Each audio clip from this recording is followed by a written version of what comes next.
live in an interconnected and increasingly globalized world. Thanks to international jet travel, people and the diseases they carry can be in any city on the planet in a matter of hours.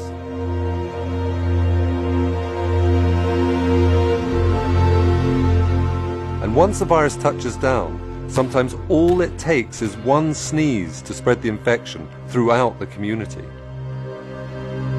When humans were hunter-gatherers roaming the wild savannas, we were never in one place long enough, and settlements were not large enough to sustain the transmission of infectious microbes. But with the advent of the agricultural revolution 10,000 years ago, and the arrival of permanent settlements in the Middle East, people began living side by side with animals, facilitating the spread of bacteria and viruses between cattle and humans.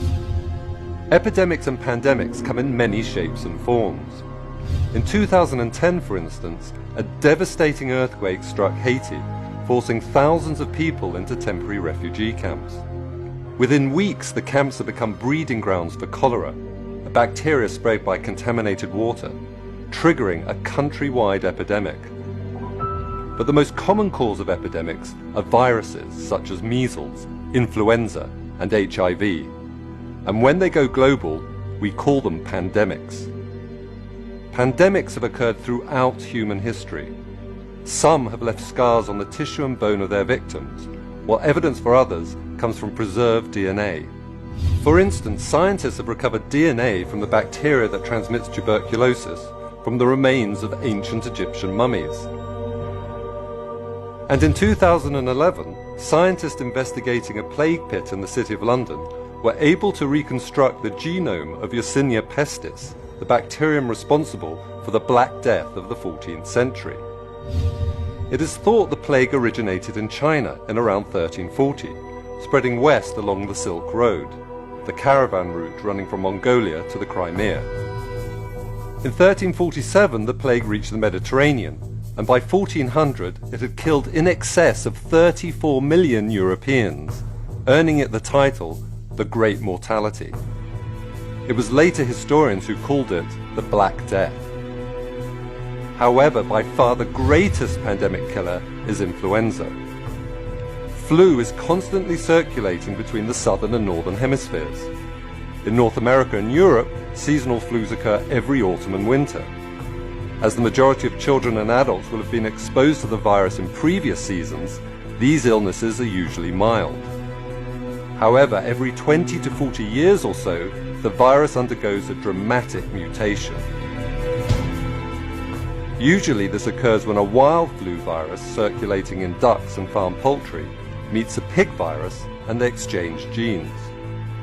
This process is known as antigenic shift and has occurred throughout human history. The first recorded pandemic occurred in 1580.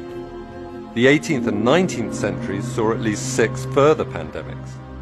In terms of mortality, none can compare with the Great Flu pandemic of 1918. The first indication of the pandemic came in the spring, when American troops in northern France began complaining of chills, headaches and fever. Then, the following September, at a US Army barracks near Boston, soldiers started collapsing on parade, prompting their removal to the camp infirmary. As a surgeon there recalled, 2 hours after admission they have the mahogany spots over the cheekbones, and a few hours later you can begin to see the cyanosis extending from their ears and spreading all over the face. It is only a matter of a few hours then until death comes, and it is simply a struggle for air until they suffocate. On the SS Leviathan, a huge American transport en route to Bordeaux, sick men hemorrhaged blood from their noses, turning the decks between their bunks slick with bodily fluids. Meanwhile, British soldiers returning from northern France on furlough introduced the flu to Dover and other Channel ports, from where the virus was carried by rail to London. By the time the pandemic had run its course in April 1919, an estimated 675,000 Americans and 230,000 Britons were dead. In India alone, some 10 million were killed, and worldwide the death toll was an astonishing 50 million. But that was then. Today, planes can transport viruses to any country on the globe in a fraction of the time it took in 1918.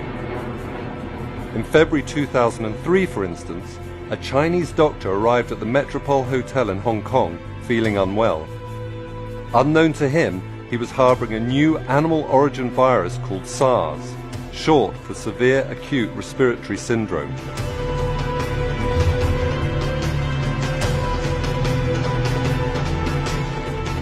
Within 24 hours of checking into room 913, 16 other guests had been infected, and over the following days, 5 boarded planes to overseas destinations, spreading the virus to Vietnam, Singapore, and Canada. Flights between Hong Kong, Toronto, and other international cities were quickly grounded, and thanks to other emergency measures, a pandemic was averted. By the time the outbreak was over 4 months later, SARS had infected 29 countries worldwide, and more than 1,000 people were dead. For all that the virus was rapidly contained, however, there was little that could be done about the alarming news reports carried by cable news channels and the internet. As bloggers added to the hysteria by spreading unfounded conspiracy theories, tourism in Hong Kong and other affected cities ground to a halt, costing businesses more than $10 billion. One business, however, did very well. Above all, SARS was a reminder that pandemics have always been associated with panic. If history teaches us anything, it is that while pandemics may start small, their impacts can be as dramatic as wars and natural disasters. The difference today is that science gives us the ability to detect pandemics right at the very beginning, and to take action to mitigate their impacts before they spread too widely.